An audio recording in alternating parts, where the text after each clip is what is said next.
Welcome to the 3 Edge Week in Review for the week of July 19th.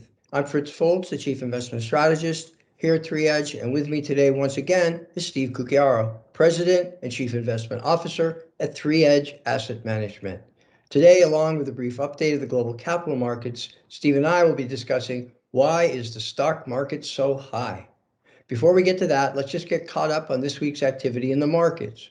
This week, the Commerce Department reported that GDP in the second quarter expanded at a 6.5% annualized rate, which, believe it or not, was below analyst forecasts, indicating that supply chain disruptions continue to weigh on the economic recovery. In addition, inventory drawdowns by companies also kept the GDP growth lower than expected in the second quarter. This week, once again, investors were focused on the Federal Reserve and the Federal Open Market Committee meeting. In their announcement and Jay Powell's press conference after the meeting, the Fed indicated that they're getting closer to tapering their asset purchases, stating that, quote, progress had been made towards meeting its goals. Fed Chair Powell indicated that raising interest rates is simply not on the table for the foreseeable future, and it is understood that the tapering of the Fed's bond buying program would occur prior to the Fed beginning to raise short-term interest rates. Markets reacted positively to the Fed's handling of this month's FOMC meeting, and so there were no signs of an imminent taper tantrum yet. And for now, the era of extraordinary low interest rates seems as though it will continue. In addition, this week, there were strong corporate earnings. They continue to be recorded for the second quarter. 88% of the companies in the S&P reported that their earnings beat their own forecasts, and over 84% of the companies beat the analyst estimates for their forecast estimates for earnings. Even Ford Motor Company announced a somewhat surprising profit last quarter. In addition, Apple, Microsoft, and Alphabet reported close to $190 billion in combined revenue, $57 billion in combined profits in the second quarter. Unfortunately, cases of COVID-19 and the Delta variant have been increasing in the US since the beginning of July. Cases are up over 180%. Though some states have been hit harder than others, cases have doubled in most states across the country. So it appears that the hopes earlier this summer that the pandemic had passed have now seemingly evaporated, but it's not clear as to what comes next. So let's get to today's topic. So Steve, in the past 2 weeks, we have discussed first the Fed's grand monetary policy experiment. We followed that with the Fed's potential exit strategy, or perhaps lack thereof, from their extraordinary monetary policy. And this week, we are asking, why are stock prices so high? And when explaining this, it seems to me that once again, we're going to have to be talking about the Federal Reserve. So let me begin with this question. Is the Fed's extraordinary monetary policy the primary driver of such high stock prices? And has the Fed rendered valuations irrelevant, at least for now? Well, Fritz, let's first look at the chart that we'd like to show everyone. And here, this is the US stock market from the year 2000 to the present. You can see over the first 10 years or so, stock market went pretty much up and down and fluctuated, but really didn't do much. And then since 2009, it has grown exponentially, really an extraordinary way, reminiscent of many bubbles we've seen through history. So we really should ask ourselves, what is driving this exponential growth in the stock market? Well, there are several possibilities. One, is the market tracking exponential growth in the economy? And of course, the answer is absolutely not. The economy has grown very slowly compared to the stock market.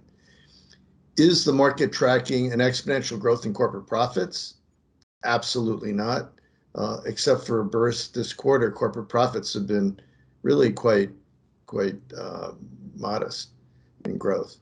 How about corporate sales? Absolutely not at all.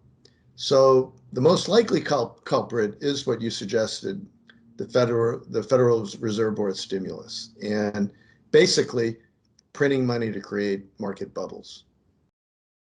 But what about valuations? I know that we talk about this a lot, since by so many metrics, the stock market and the US stock market in particular is so dramatically overvalued. maybe even as overvalued as it has ever been.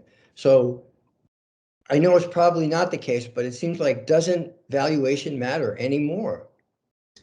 So valuation matters a tremendous amount for a long-term investor. For a very short-term trader, it's almost meaningless. Let me explain. The measure that we like to look at for valuation, or one of the measures, is the price to sales ratio. And if we look at the price to sales ratio of the SP 500 index, what that means is it's the price per share that investors are willing to pay for unit of sales per share of the SP 500 companies. And what we do know from history is that this price to sales ratio has an outstanding ability to predict future stock market returns, say over the next 10 years. And I'd like to show the next chart here. And you can see on this table that for every decile, from low price to sales ratios all the way down to the high price to sales ratios, the returns are just what you would expect. When investors can buy a unit of sales cheaply at a really low price to sales ratio, the subsequent 10-year returns are very high. And yet, when investors are forced to pay a lot of money for a unit of sales, then the following 10-year returns are very low. Where are we today? Today, we're not only in the bottom decile, meaning low returns, we are at the absolute frontier, stretching the frontier of that bottom decile. We have a price to sales ratio now over 3. Never happened before. It's all-time record, and it's almost 3 times as much as what's normal over the last several years, or I should say over the last several decades. So be aware, in the short term, valuations mean nothing. Short-term traders don't even look at them. But long-term investors should be aware that, yes, it does matter. Okay, great. So let's stick with equity market valuations and how it seems that extraordinary Fed monetary policy has rendered some valuation metrics irrelevant, at least for the time being. For example, one way to measure equity valuation is through the Gordon dividend discount model, which provides a way for investors to consider the valuation of stocks by determining the relationship among growth rates, the discount rate, or the cost of capital, and valuation. Perhaps you could explain how the Fed's monetary policy has impacted this valuation methodology, particularly as it relates to cost of capital or the discount rate. Well, Fritz, the present value of equities are really the value of the future dividend stream that equity produces over time. But it has to be discounted by the time value of money. In other words, let's say interest rates are very high, 10%, then $110 1 year in the future is only worth $100 today, present value, because of that 10% time value of money. Now, if interest rates were very, very low, then those future earning streams would be almost worth in the future what they're worth today. So the interest rate matters a whole lot when doing valuation, or the discount rate. Mhm. So part of the problem is that the Gordon dividend discount model, which takes into account dividends, the growth of dividends, the cost of capital or interest rates, and puts it all into a mathematical formula, has in the denominator the cost of capital or prevailing rates minus the growth rate that's expected for that equity. And unfortunately, many people in Wall Street take a shortcut when they do valuations. And what they do is, rather than thinking what the interest rates might be way off into the future when corporations have to refinance, they just simply take the current today's interest rate and plug it into the formula. It just goes right into the spreadsheet. The problem with that is that the Federal Reserve Board has driven interest rates so low that now they're at, or in some cases below, the growth rate. So the formula blows up. It's saying that you should pay an infinite price for equities when the interest rates are so low, if you take that shortcut. And so in a lot of analyst models, the analysts say, oh, the market's not overvalued. Look at how low the interest rate is compared to the growth rate. Well, the flaw in that is that assumes that corporations forever and ever out into the future will be able to refinance or roll over their debt at that very low interest rate. And that's just not a reasonable assumption. Right.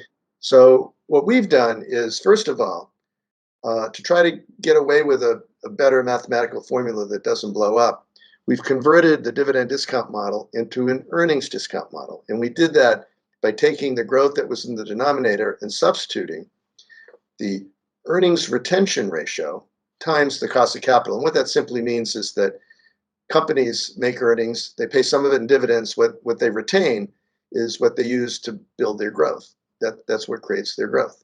And so we're using that as a substitute for growth. And that then takes the mathematics in a way that it does away with the possibility that the formula blows up. Then we do one step further. We say, well, sales are much more stable than earnings. Earnings can fluctuate. Earnings can be subject to accounting changes, to manipulation. Sales are much more stable, and sales really provide good hard data over time. So we then produce what you might call a sales discount model to create the valuations. And when it comes to the cost of capital, we say that it's unreasonable to just use the current rate because there's no guarantee that corporations will be able to refinance at record low rates forever. Similarly, if rates are super high, there's no reason to expect that they'll stay super high forever. So we take into account the fact that rates mean revert over time. Now, someone can argue also that there's no guarantee that this time they'll mean revert. Maybe they'll stay low for longer because of the big debt problems and the problems that the government would have if interest rates went back to normal. So we take a midpoint, which we think is much more reasonable between the two extremes, between the current rate and what the long-term mean is. And we think that's a lot more reasonable. And what we end up with is, yes, the US markets are overvalued. And yes, other markets are not nearly as overvalued. And in fact, in some cases are undervalued, like Japan and Europe. Right.